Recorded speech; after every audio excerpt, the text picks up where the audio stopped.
نحمده ونصلي على رسوله الكريم اما بعد فاعوذ بالله من الشيطان الرجيم بسم الله الرحمن الرحيم انا انزلناه في ليلة مباركة انا كنا منذرين وقال تعالى في مقام آخر من عمل صالحا منكم من ذكر او انثى وهو مؤمن فلنحيينه حياة طيبة صدق الله العظيم۔ عزیزان محترم، دنیا میں بہترین زندگی گزارنے کے کچھ اصول ہوتے ہیں اور بہترین آخرت حاصل کرنے کے لیے بہترین عبادت کرنی چاہیے۔ عبادت میں 3 باتوں کا خیال کرنا چاہیے۔ نمبر 1، عبادت کس جگہ کرنی ہے۔ نمبر 2، عبادت کس وقت کرنی ہے۔ نمبر 3، کن سے پوچھ کر عبادت کرنی ہے۔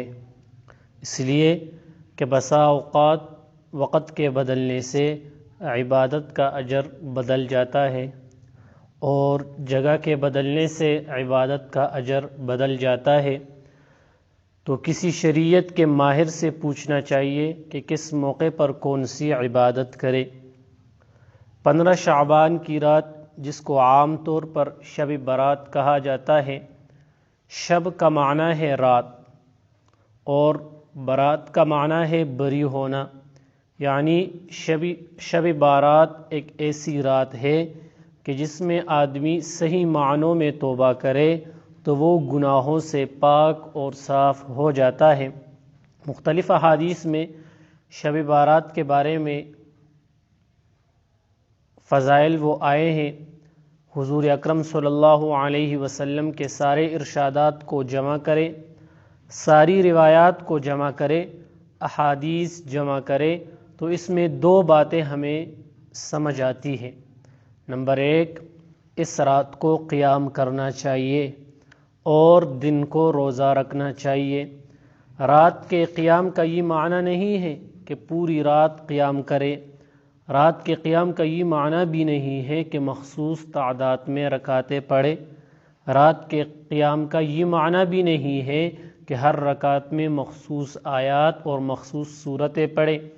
اسی طرح رات کے قیام کا یہ معنی بھی نہیں ہے کہ رات کے قیام کو ضروری سمجھا جائے۔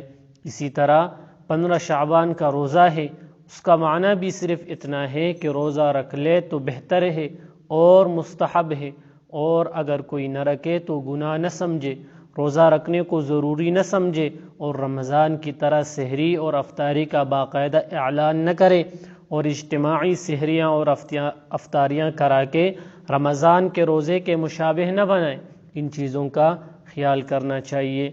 اس رات کو چونکہ آئندہ آنے والے سال کے افراد کے نام لکھے جاتے ہیں کہ کس کس نے پیدا ہونا ہے، کس کس نے فوت ہونا ہے، کس کس کو کتنا رزق ملے گا، اس لیے ام المؤمنین عائشہ رضی اللہ تعالی عنہ فرماتی ہے کہ جناب نبی اکرم صلی اللہ علیہ وسلم نے فرمایا کہ میرا جی چاہتا ہے کہ اس دن میں جب میرا نام لکھا جائے کہ آئندہ سال کیا کرنا ہے تو میرا نام اعمال اس حال میں لکھا جائے کہ میں روزے کی حالت میں ہوں۔ نمبر 2، روایات کو دیکھنے سے معلوم ہوتا ہے کہ اس رات جہاں اللہ تعالیٰ آسمانی دنیا سے یہ اعلان فرماتے ہیں کہ کوئی ہے رزق مانگنے والا جس کو رزق دیا جائے، کوئی ہے مغفرت کو طلب کرنے والا جس کے گناہوں کو معاف کر دیا جائے، جہاں یہ اعلان ہوتے ہیں اس میں کوئی شک کی بات نہیں ہے۔ بعض ایسے بدقسمت افراد بھی ہیں کہ جس کی اس رات میں بھی مغفرت نہیں ہوتی۔ نمبر 1، مشرک، جو اللہ کے علاوہ کسی اور کو حاجت روا سمجھے، جو اللہ کے علاوہ کسی اور کو مشکل کشا سمجھے، جو اللہ کے علاوہ کسی اور کو عالم الغیب سمجھے، جو اللہ کے ذات کے علاوہ کسی بت یا جانور کی پوجا کرے، یہ مشرک ہے، تو ایسے شخص کی مغفرت اس رات میں نہیں ہوتی۔ نمبر 2، مشاہن، جو کسی مسلمان بھائی کے ساتھ دل میں بغض رکھے، کینہ رکھے، حسد رکھے، تو اس شخص کی بھی اس رات میں مغفرت نہیں ہوتی۔ نمبر 3، شراب کا عادی، جو شراب پینے والا ہو ہمیشہ، تو اس کی بھی اس رات میں مغفرت نہیں ہوتی، بلکہ حدیث پاک میں ہے کہ جو شخص دنیا میں شراب پیے گا اور توبہ نہ کرے، اللہ تعالیٰ اس کو جنت کے شراب سے محروم فرماتے ہیں۔